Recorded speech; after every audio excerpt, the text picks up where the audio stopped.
అండి, అందరికీ నమస్కారం. Welcome to Srilu smart and simple. ఈరోజు మన రెసిపీ వచ్చేసి కొబ్బరి పాల అన్నం లేదా కొబ్బరి పులావ్.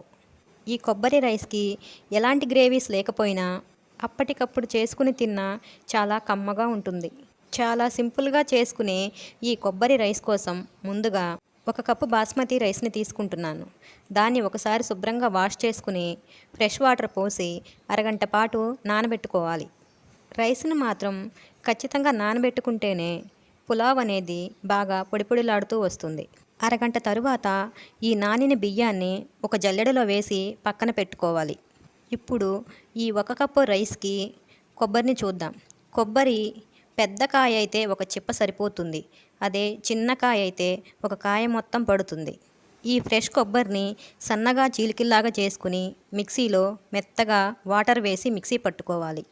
మనకిక్కడ 1 కప్పు రైస్కి 1.5 కప్పు కొబ్బరి పాలు కావాలి. కాబట్టి మిక్సీ పట్టేటప్పుడు వాటర్ని కొలుచుకుని వేసుకోండి. ఇలా మెత్తగా మిక్సీ పట్టుకున్న ఈ కొబ్బరి పేస్ట్ని ఒక పలచటి క్లాత్ తీసుకుని ఇలా పాలన్నీ వచ్చేలాగా బాగా పిండుకోవాలి. ఇప్పుడు మిగిలిన ఆ కొబ్బరి పిప్పిలో మరొకసారి కొద్దిగా వాటర్ని వేసి మిక్సీ తిప్పుకోవాలి. మరలా అదే విధంగా పిండుకుంటే ఇక కొబ్బరి పిప్పిని పడేయచ్చు అన్నమాట. ఇలా రెడీ అయిన ఈ కొబ్బరి పాలని కొలుచుకుంటే కరెక్ట్గా కప్పున్నర వస్తాయి. మనం బియ్యం తీసుకుంది ఈ కప్పుతోనే కాబట్టి ఇదే కప్పుతో 1.5 కప్పు కొబ్బరి పాలను కొలుచుకుని ఓ పక్కన పెట్టుకుందాం.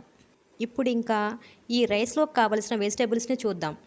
1 మీడియం సైజు ఉల్లిపాయ, 1 పెద్ద టొమాటో, 2 పచ్చిమిర్చి అన్నీ కూడా ఇలా సన్నగా బారుగా కట్ చేసుకుని పెట్టుకోవాలి.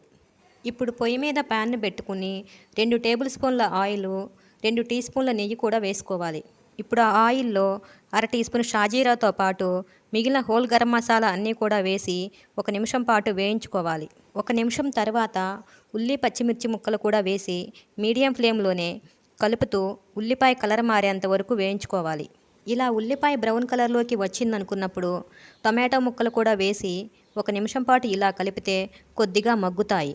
వెంటనే 1 చిన్న కప్పు పుదీనా ఆకులు, 1 టీ స్పూను అల్లం వెల్లుల్లి పేస్ట్ కూడా వేసి కలుపుకోవాలి. అల్లం వెల్లుల్లి పేస్టు పచ్చివాసన పోయే వరకు 1 నిమిషం పాటు వేయించుకున్న తర్వాత ఇప్పుడు కొబ్బరి పాలను యాడ్ చేసుకుందాం. ఇప్పుడే టేస్టుకు సరిపడా సాల్ట్ను కూడా వేసుకోవాలి. ఇలా వేసుకున్న తర్వాత మూత పెట్టి కొంచెం ఎసరు మరిగే వరకు మరిగించుకోవాలి. మరిగిన ఎసరులో మనం బాస్మతి రైస్ను కూడా వేసుకుని దానిపైన కొద్దిగా గరం మసాలా పౌడరు, కొద్దిగా అంటే 1/2 టీ స్పూన్ సరిపోతుంది. దాంతోపాటుగా 2 టేబుల్ స్పూన్ల కొత్తిమీరను కూడా వేసుకుందాం.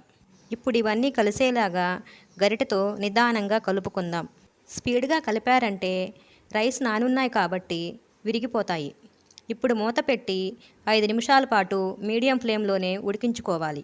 5 నిమిషాల తర్వాత చూస్తే ఇలా పులావ్ అంతా కూడా చక్కగా ఉడికి ఉంటుంది. ఇప్పుడు మరలా మూత పెట్టుకుని 5-6 నిమిషాల పాటు లో ఫ్లేమ్లోనే ఉంచేశారంటే రైస్ అనేది చక్కగా పొడిలాడుతూ వస్తుంది.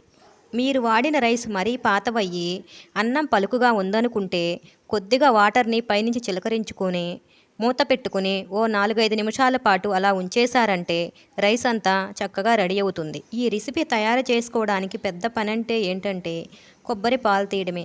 కొబ్బరి పాలు రెడీగా ఉంటే ఈ పులావు చాలా ఈజీగా 10 నిమిషాల్లో అయిపోతుంది.